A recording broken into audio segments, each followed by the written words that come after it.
Muy buenos días, bienvenido a su espacio Panorama Social Iberoamericano,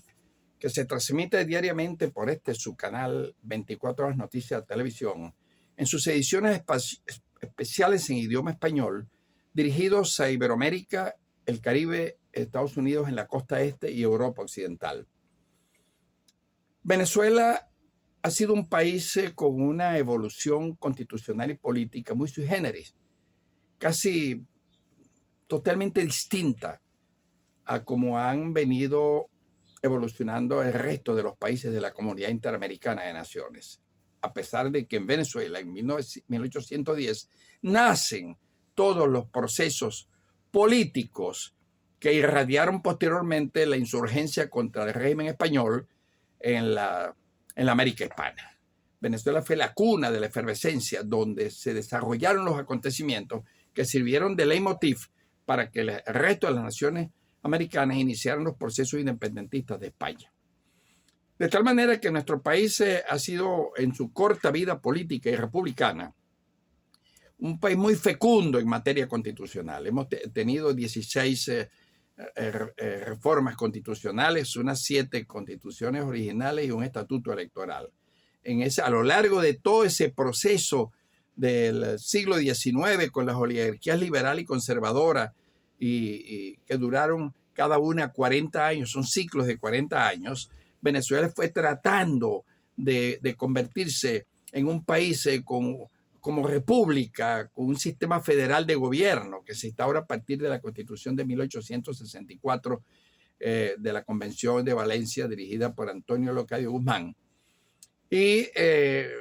hasta ahora no hemos podido lograr, como dijo el doctor Urapietes recientemente, un sketch que pasaron de eso, que grabó antes de su muerte, lamentablemente, de que no hemos podido consolidar un Estado constitucional y hemos fracasado como sociedad. Hoy día, en estos actuales momentos, el país vive otra vez una profunda crisis como la que ha vivido durante todos aquellos periodos donde un partido político, que en este caso fue el Partido Conservador de Páez, feneció por desgaste político, por corrupción y porque el pueblo se cansó de que no se le abordaran y solucionaran los grandes problemas. Igual sucedió en 1899, después que el guzmanato duró 40 años en el poder y el Partido Liberal, fundado en 1842, se desintegró.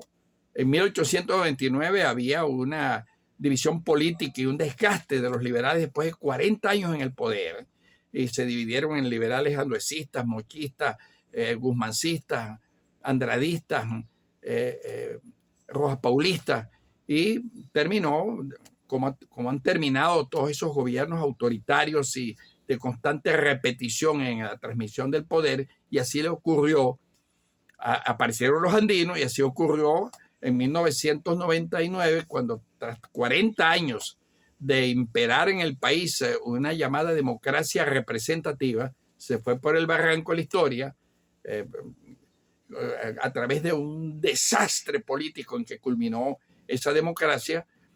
en las elecciones de 1998, que afortunadamente concluyó en un reemplazo electoral y no una violencia como se estilaba en el siglo XIX y parte del siglo XX para romper los tramos políticos y constitucionales del país. Sin embargo, en este momento,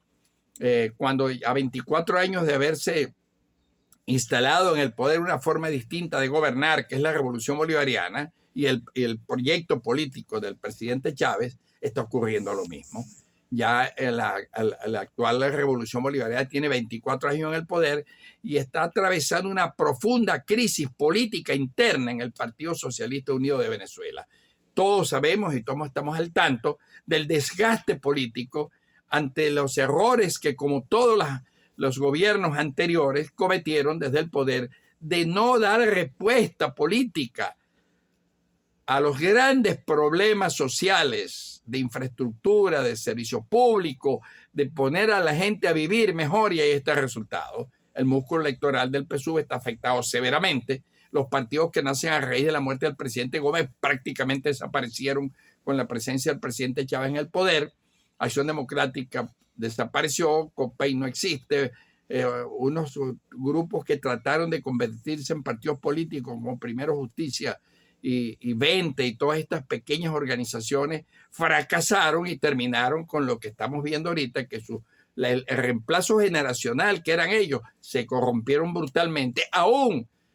como adláteres cooperantes del actual gobierno que dirige la Revolución Bolivariana, el presidente Maduro que anteriormente precedido por el presidente Chávez. Bueno, de tal manera que estamos en el 2025, vienen unas elecciones dentro de 77 días para la elección de gobernadores y de todos los cargos de elección popular. Y en todo el país la crisis dirigencial, la inexistencia de hombres probos, calificados para presentarse como candidatos a gobernadores, a municipios, a legisladores, a concejales, a todos los cuerpos deliberantes, no existen, porque hay una corrupción masificada y una pérdida de honestidad, de autoritas y de liderazgo que están en un gran problema, tanto el partido de gobierno como todavía los restos de aquellas viejas clases políticas de Acción Democrática y COPEI y el MAS, cuyo músculo electoral desapareció y no tienen candidatos para presentarlos. Entonces andan maniobrando, no pueden hacer unas elecciones primarias para que el pueblo los seleccione, sino que democráticamente, como lo hicieron en la Cuarta República y como lo está haciendo actualmente el Partido Socialista Unido de Venezuela, en forma autocrática está designando a dedo a quienes pueden responderle a sus intereses, y eso los resultados los hemos tenido a lo largo de años en Venezuela. Un gran fracaso, porque llegan a los cargos de la administración descentralizada y del poder central quienes no están capacitados para ejercer los cargos, y eso es un delito contemplado en el Código Penal venezolano. Asumir un cargo para el cual usted no tiene ni la formación, ni la responsabilidad, ni la capacidad, ni de liderazgo, ni de decisión para desempeñarse ahí. Por eso el país está sumido en 220 años de crisis política, y de allí la expresión del doctor Ural cuando dijo: hemos fracasado como sociedad. Y en un libro que acabo yo de publicar en Colombia, La Historia General de Venezuela, 1498-2024, no hemos podido consolidar el Estado constitucional a pesar de la riqueza de nuestra evolución constitucional en lo dogmático, en lo jurídico y en lo político, de esas 25 cartas magnas que hemos tenido, con la actual que está vigente del 99, emanada de aquella famosa asamblea constituyente que convocó el presidente Chávez y que refundar el Estado. De tal manera que estamos viendo que ya se están asomando democráticamente. En el Estado Anzoátegui es impresionante. Aparece ya, dice, varios grupos políticos están reunidos para apoyar a Pedro Pablo Fernández, el hijo de Eduardo Fernández, que no tiene nada que ver con el Estado Anzoátegui, que desconoce nuestra realidad sociológica, nuestra realidad económica. Lo han intentado otros personajes en la Cuarta República y fracasaron. De tal manera que es una irresponsabilidad de quienes están promoviendo candidaturas extemporáneas y fuera de la dirigencia que existe en el Estado Anzoátegui para asumir el cargo de la representación en una campaña electoral de un Estado que está sumido en un tremendo desastre, porque tiene 74 años en las condiciones en que está. Una altísima desempleo, destrucción del espacio físico, falta de empleo, falta de desarrollo, las ciudades colapsadas, los servicios públicos. En Barcelona el agua demora 10, 12, 15 días para llegar a las casas, un elemento básico para mantener la sociedad y la sanidad de la gente, y así todo por el estilo. Marcha como ha venido marchando desde que el presidente Párez Jiménez nos hizo país y nos civilizó. Eso es indiscutible, eso es innegable. Se paralizaron todos los planes de desarrollo y han llegado a los cargos públicos en el Anzoátegui 22 gobernadores. Y el Estado Anzoátegui es la representación de un desastre como sociedad,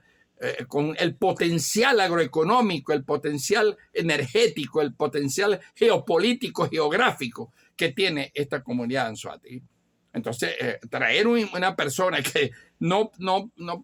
representa para nosotros nada, es un gran error, es la repetición de la forma en cómo se venía designando los candidatos a elecciones en todas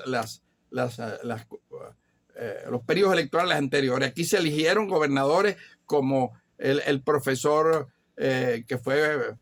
otro traído para acá, Aristóbulo Isturi. Los gobernadores de Anzoátegui no han sido nacidos en Anzoátegui. Los gobernadores de la Cuarta República vienen de zonas aledañas al estado, de estados geográficos de otra parte, vienen de Guárico, vienen de Nueva Esparta. Pero gobernadores nativos en Anzoátegui no los hemos tenido. Y hay un principio humano que le duele a quien le duele, el sentido de la pertenencia de quien ha nacido en un territorio bajo el principio del jus soli, un viejo antiguo principio del derecho romano de la época del emperador Justiniano. De tal manera que estamos observando para salirle al paso de tratar de imponer democráticamente quienes no tienen la autoridad ni representan, porque no representan ellos nada en el electorado venezolano, de tratar de imponer un candidato que no sea del estado Anzoátegui, pero que tenga la honorabilidad, la reputación, el liderazgo, que son características fundamentales que hoy casi no existen en el estado. De tal manera que la crisis política, tanto del partido gobernante, el PSUV, como de quienes todavía quedan por allí como cadáveres insepultos revoloteando para buscar presentar un candidato, están tratando de irse para Caracas a buscarlo e imponernos un candidato, el cual no lo vamos a permitir en esta oportunidad porque los resultados son los más negativos. Les habló para ustedes Eduardo Guzmán Pérez, representante y analista político y corresponsal especial de su emisora preferida 24 Horas Noticias Televisión.